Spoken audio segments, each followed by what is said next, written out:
नमस्कार शेतकरी बंधूंनो, आज आपण तमाम महाराष्ट्रातील ऊस उत्पादक शेतकरी जे आज ऊस उत्पादन लागवड करत असताना कमी खर्चात चांगली शेती केली पाहिजे आणि सेंद्रिय शेतीकडे वळलं पाहिजे, हा आदर्श आज आपण प्रत्येक शेतकऱ्यांनी घेतला पाहिजे. आज आपण अशाच तरुण शेतकऱ्याची यशोगाथा पाहण्यासाठी आलेलो आहे. त्या शेतकऱ्यांनी कशा पद्धतीनं लागवड केली, शेताची मशागत कशी केली, त्यानंतर लागवड कशी केली, किती फुटावर केली, कोणती व्हरायटी वापरली आणि त्याला काय काय प्रोसेस केली आत्ता, आणि लागवड करून आज कितवा दिवस आहे आणि इथून पुढं त्यांचं ह्या ऊसाचं व्यवस्थापन कशा पद्धतीनं असणार आहे ह्याचं आपण संपूर्ण मार्गदर्शन आपण त्यांच्याच तोंडून जाणून घेऊया. नमस्कार. आपला पूर्ण परिचय द्या. सुधीर मुळे शिकमोहोळ.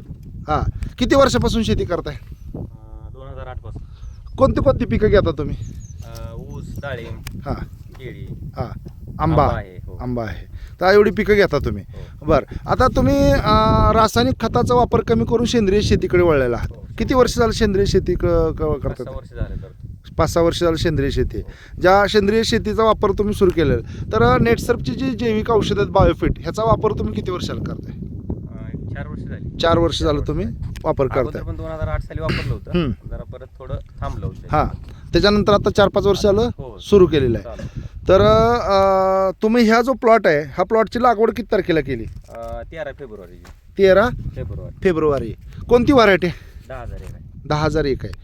13 फेब्रुवारी. आज किती दिवस, आज तारीख किती आहे? आज 6 तारीख आहे. 6 मार्च. 6 मार्च. बरोबर आहे ना? हो. म्हणजे 13 फेब्रुवारी म्हणजे ते वरचे किती दिवस? 28 फेब्रुवारी महिना. 28 फेब्रुवारी 28 महिना. फेब्रुवारीचा महिना होता. हां, 28 आहे. 20 दिवस झाले. 20 दिवस झालं लागवड करून. हे लागवड केल्यानंतर उगवण कशी वाटते तुम्हाला? उगवण 100% झाल्यासारखे. 100% झालेलं आहे उगवण. हां, सरास उगवण एकसारखी झालेली आहे. किती उंच आहे, जरा दाखवू शकता? जरा दाखवा बरं उंच किती आली. बस दाखवा बरं. उंची किती असेल साधारणतः? 1.5 फूट आहे. 1.5 फूट आहे. 1.5 फुटावर. पानं किती आले जरा मुळे साहेब दाखवा ना मोजून. 1 2 3 चार 4 पानं. 5 3-4 पानं आलीत. हं, 3-4 आणि साईज पण मोठी दिसते. पानं आलीत. ह्याला तुम्ही काय काय दिले? आता सुरुवातीला काय दिलं होतं?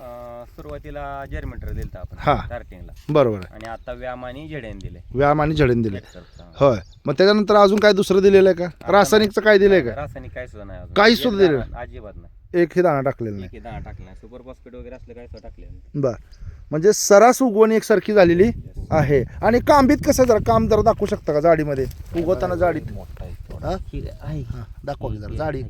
स्टेम जो आहे खालनं, जो अंगठ्यासारखा आहे हो, ना, का करंगळीसारखा आहे? हा, करंगळ्या मापाच तरी आहे. हां, करंगळीच्या मापाचा आहे. आणि चांगली जाडी, इतरपेक्षा जाडी ही चांगली. चांगली आहे. ह्याच्यावर रोगराई कुठली आहे का? सध्या तरी नाही. रोगराई नाही. बरं, आता ह्या वर्षी तुम्ही ह्या ऊसाचं उत्पादन किती टार्गेट ठेवलेलं आहे?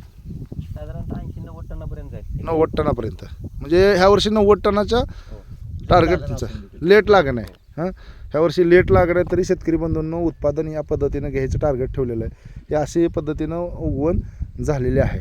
तुम्ही समाधानी आहात का? हो. हां, धन्यवाद.